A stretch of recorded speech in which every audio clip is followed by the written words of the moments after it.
The real swing plane, the combined plane theory.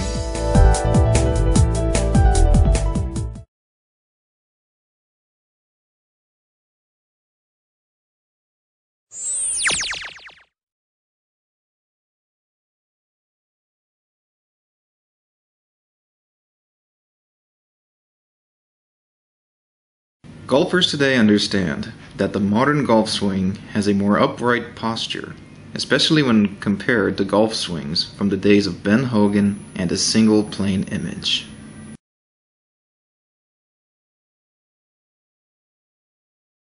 If you were to swing a modern-day club and use the old swing image as a reference, the degree of your club face turn would widen and you would end up hitting a hook ball.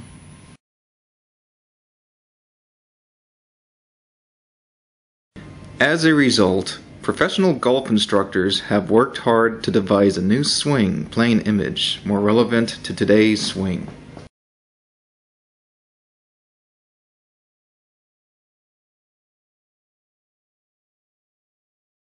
However, a proper plane image that best illustrates today's mainstream golf swing still eludes many.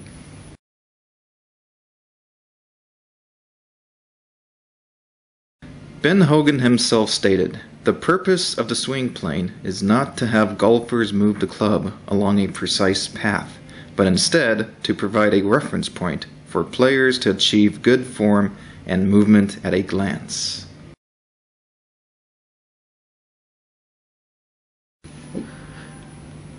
Exact analysis clarified a swing's movement and form, but it is up to the player to develop their own preferred style.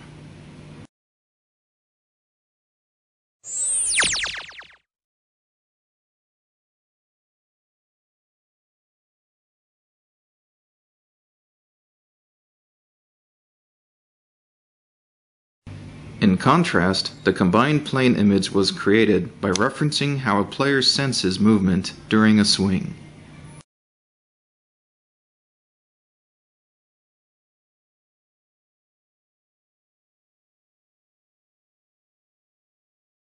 The combined plane image is comprised of two sheets of a vertical swing plane and a single diagonal swing plane of the impact area.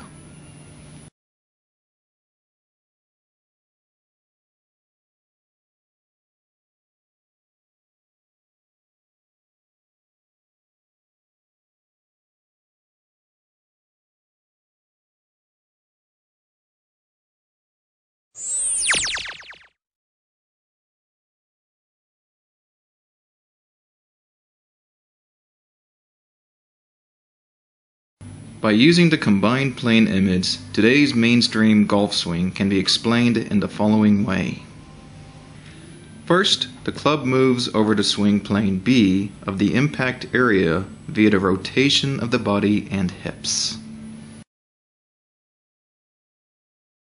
After that, the player shifts the club to the vertical plane A by cocking the wrist, while the force of the body rotating from the hips causes the club shaft to lean. As the rotating centrifugal force weakens, the longitudinal movement of the arm begins, and the club is raised in an upward direction to form the top of the swing. In the downswing, the club is swung down on vertical plane A, right below the position of the arm and wrist. However, because the rotation of the body moves the position of the grip towards the direction of the arrow, the inertia of the club's head tips the club's shaft to the back. Altogether, the shaft's backwards lean in the downswing is made by a combination of the speed of the body's centrifugal force, the longitudinal movement of the arm, and the length of the club's shaft. Therefore, the degree of the club shaft's backwards lean grows larger through the long shaft of the driver, and shrinks through lower rotation of the body and hips. After impact, the club moves towards the direction of the arrow via the force of the club head being moved by the rotation of the body and hips. Therefore, the degree of the club shaft's lean in the follow-through grows larger by the driver's shot swinging the long club through the fast rotation of the body and hips. On the other hand, the degree of the club's lean grows smaller in an approach shot when swinging the short club through the slow rotation of the body and hips. When the rotation of the body weakens, the longitudinal movement of the arm begins, and the club is raised vertically. Finally, while the club shaft is on the left shoulder, the rotation of the body ends in a finishing posture.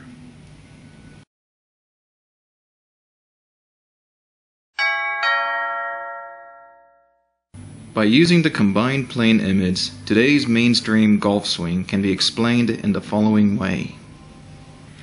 First, the club moves over the swing plane B of the impact area via the rotation of the body and hips. After that, the player shifts the club to the vertical plane A by cocking the wrist, while the force of the body rotating from the hips causes the club shaft to lean. As the rotating centrifugal force weakens, the longitudinal movement of the arm begins, and the club is raised in an upward direction to form the top of the swing. In the downswing, the club is swung down on vertical plane A, right below the position of the arm and wrist. However, because the rotation of the body moves the position of the grip towards the direction of the arrow, the inertia of the club's head tips the club's shaft to the back. Altogether, the shaft's backwards lean in the downswing is made by a combination of the speed of the body's centrifugal force, the longitudinal movement of the arm, and the length of the club shaft.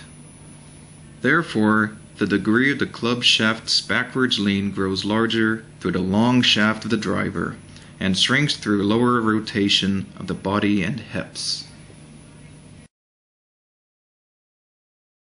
After impact, the club moves towards the direction of the arrow via the force of the club head being moved by the rotation of the body and hips. Therefore, the degree of the club shaft's lean in the follow-through grows larger by the driver's shot swinging the long club through the fast rotation of the body and hips. On the other hand, the degree of the club's lean grows smaller in an approach shot when swinging the short club through the slow rotation of the body and hips. When the rotation of the body weakens, the longitudinal movement of the arm begins, and the club is raised vertically. Finally, while the club shaft is on the left shoulder, the rotation of the body ends in a finishing posture. The combined plane image illustrates the swing by isolating it from real-life swing examples, gravity, and centrifugal force in order to teach the player proper movement.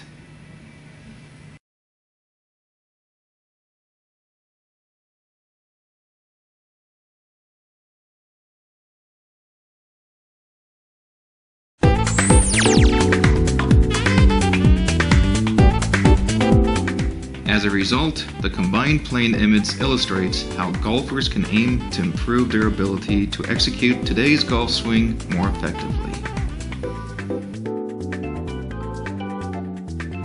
This image was devised by Japanese teaching professional Dr. Shu Ando.